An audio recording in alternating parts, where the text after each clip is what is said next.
Apa akibat dari ledakan bom hidrogen terkuat? Gelombang kejut yang merusak, menyapu semua yang dilewatinya. Pancaran cahaya terkuat, radiasi yang menembus. Rumah-rumah rata ke tanah, api berkobar di mana-mana. Dan mereka yang selamat melalui keajaiban akan mengalami kematian yang menyakitkan akibat penyakit radiasi atau kanker. Tetapi, apakah ada yang lebih buruk dari ini?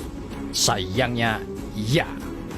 Dan itu adalah bom kobalt. 10 menit ke depan, saya beritahu Anda cara kerja salah satu senjata pemusnah massal paling mengerikan dalam sejarah manusia. Anda akan tahu adakah peluang bertahan hidup setelah pemboman seperti itu. Dan berapa banyak kobalt yang dibutuhkan untuk menghancurkan bumi. Pada 1945, ledakan nuklir pertama dalam sejarah manusia terjadi. Beberapa ilmuwan berkumpul untuk menciptakan senjata mematikan ini, termasuk Leo Szilard. Kemudian, bom nuklir dijatuhkan di Hiroshima dan Nagasaki. Tetapi, Szilard tidak menghentikan penelitiannya. Pada tahun 1950, dia pertama kali berbicara tentang konsep bom kobalt, senjata dengan kekuatan yang berpotensi menghancurkan umat manusia. Strukturnya sangat sederhana. Bom kobalt adalah bom termonuklir yang terbungkus dalam kobalt 59. Itu satu-satunya isotop kobalt stabil yang ditemukan di alam. Tapi, itu tidak membuat bom nuklir lebih destruktif dan tidak akan meningkatkan ketinggian jamur nuklir atau kekuatan radiasi cahaya.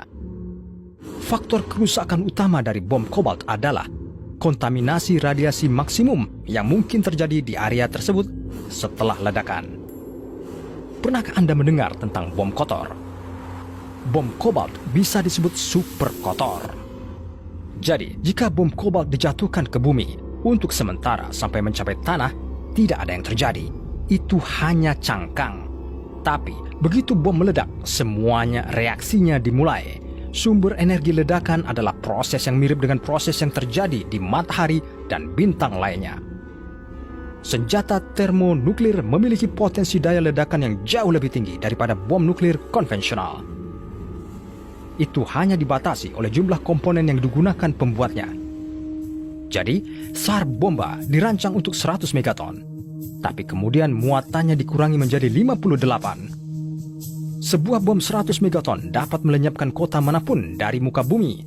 London, Boston, Paris. Namun, kembali ke topik video. Bom kobalt baru saja meledak. Tapi kobalt itu sendiri bahkan belum juga mulai beraksi. Ketika bom meledak, neutron dari reaksi fusi mengubah kobalt 59 menjadi kobalt 60 radioaktif yang menguap saat meledak. Setelah beberapa saat, ia mengembun dan jatuh kembali ke bumi bersama dengan debu dan puing-puing. Saat jatuh, itu mencemari segala sesuatu di sekitarnya.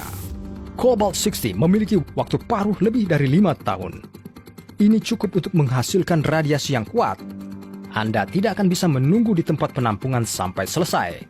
Area tersebut akan tetap terkontaminasi terlalu lama. Bahkan mungkin lebih lama dari hidup manusia. Untuk memahaminya, saya akan memberikan contoh sederhana. Konsekuensi radiasi dari bom hidrogen biasa. Dalam waktu 6 bulan atau bahkan lebih awal, sudah tidak terlalu berbahaya bagi manusia. Pada saat yang sama, bom kobalt dapat meracuni daerah yang terkena dampak selama beberapa dekade. Secara teoritis adalah mungkin untuk tinggal di sana, tetapi tidak untuk hidup secara permanen. Dan jika pada hari ledakan, hembusan angin cukup kuat, maka radioaktif akan terbawa hingga jarak yang sangat jauh. Menurut penuturan sarjana Amerika, Stephen Schwartz, ledakan bom kobalt di Washington DC dapat menyebabkan kontaminasi tanah Kanada atau Meksiko.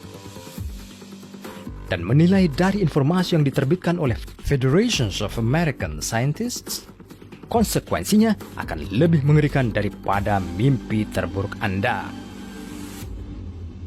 Jika bom mengandung bahkan 9 gram 3/10 ons kobalt 60, ia akan meledak dengan kekuatan 4,5 kilogram 10 pon TNT. Senjata seperti itu yang diaktifkan di pinggiran Manhattan akan membuat seluruh area tidak bisa dihuni selama bertahun-tahun yang akan datang. Misalkan jatuhnya bom kobalt seberat 60 kg 132 pon melepaskan 10 sievert per jam. Dosis radiasi dalam jarak 100 km, 62 mil. Dalam kondisi ini, setiap orang yang tak terlindungi akan menerima radiasi yang cukup untuk meninggal dalam 2 atau 3 minggu. Dalam lebih dari 5 tahun, ketika paruh pertama berakhir, intensitas radiasi di daerah yang terkena dampak akan menjadi 5 sieverts per jam. Dalam kondisi ini, tanpa perhatian medis yang serius, setengah dari orang-orang tersebut akan meninggal dalam 1-2 bulan. Dan para penyintas kemungkinan besar akan terkena kanker. Artinya, secara teoritis Anda dapat terpapar radiasi semacam itu selama kurang dari 60 menit dan bertahan hidup, tetapi harus mengucapkan selamat tinggal pada kesehatan yang baik. Setelah jangka waktu yang sama dengan 10 waktu paruh, yaitu sekitar 53 tahun, kecepatan dosis akan turun menjadi sekitar 10 milisievert per jam. Ini berarti Anda akan menghabiskan 1 hingga 4 hari di zona yang terkontaminasi tanpa konsekuensi yang fatal. Sebagai perbandingan, seseorang menerima dosis 30 milisievert dari ronsen gigi, tetapi berjalan-jalan di area yang terkontaminasi tidak disarankan. Setelah 4 hari, kemungkinan mutasi gen akan berlipat ganda. Dan dengan iradiasi 300 milisievert, tanda pertama penyakit radiasi akan muncul. Ketika periode waktu yang sama dengan 20 waktu paruh telah berlalu, yang berarti lebih dari 1 abad, kecepatan dosis akan dikurangi menjadi sekitar 1 mikrosievert per jam. Pada tahap ini, orang mungkin tetap berada di wilayah yang terkena dampak tanpa perlindungan, bahkan secara permanen. Bukan hanya sesekali mengunjungi kota yang hancur, tapi malah tinggal di dalamnya. Mereka tidak akan berisiko terkena penyakit radiasi, tetapi tingkat radiasi tetap cukup tinggi. Hal ini akan menyebabkan peningkatan jumlah penderita kanker. Dan sekarang, setelah 25 paruh, yaitu sekitar 130 tahun, intensitas paparan cobalt-60 akan turun ke tingkat radiasi latar alami, sekitar 4/100 mikrosievert per jam. Misalnya tentang radiasi latar yang sama di Finlandia. Tapi ini jauh dari hal terburuk. Bom kobalt dianggap sebagai perangkat kiamat. Perangkat hipotetis yang mampu ketika dipicu menghancurkan semua kehidupan di bumi. Atau bahkan bumi itu sendiri. Leo Szilard juga yakin bahwa senjata semacam itu dapat mengakhiri kemanusiaan. Dan data dari sumber terbuka menegaskan bahwa dia benar. Untuk memastikan kontaminasi seluruh permukaan bumi pada tingkat 1 gram, 3/100 ons untuk setiap kilometer persegi, 3/10 mil persegi. Dibutuhkan sekitar 510 ton kobalt 60. Jika isotop tersebar merata di seluruh planet, maka bom semacam itu dapat menghancurkan umat manusia sepenuhnya. Dan pada saat yang sama, semua hewan. Tentu saja, tidak semua orang akan mati secara instan, tetapi tidak ada yang memiliki kesempatan untuk bertahan hidup kecuali tardigrades. Namun, ada 2 hal yang menjadi kabar baik. Pertama, menurut penelitian pada 1957 di Maralinga, cobalt-59 tidak disinari secara aktif oleh flux neutron, seperti yang diperkirakan para ilmuwan. Ini berarti bahwa bahkan dengan ledakan isotop radioaktif yang kuat, sedikit hasil yang akan diperoleh. Kedua, kejatuhan radioaktif cobalt-60 turun tidak merata. Bahkan jika angin bertiup dari jarak jauh, tetap ada zona bersih. Jadi, orang memiliki peluang untuk bertahan hidup. Hal utama adalah berada di tempat yang tepat pada waktu yang tepat.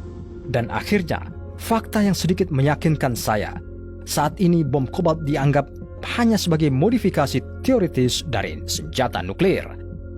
Meskipun demikian, cobalt-60 secara aktif digunakan di berbagai bidang. Misalnya untuk sterilisasi peralatan medis, tapi belum ada seorang pun di bumi yang menghasilkan bom hidrogen dalam cangkang kobalt. Bagaimanapun, ini sesuai dengan data resmi yang berhasil saya temukan. Tapi, apakah bom kobalt patut mendapat perhatian serius? Setiap orang harus memutuskan sendiri. Lagi pula, siapa yang tahu informasi apa yang tersembunyi di bawah tajuk sangat rahasia.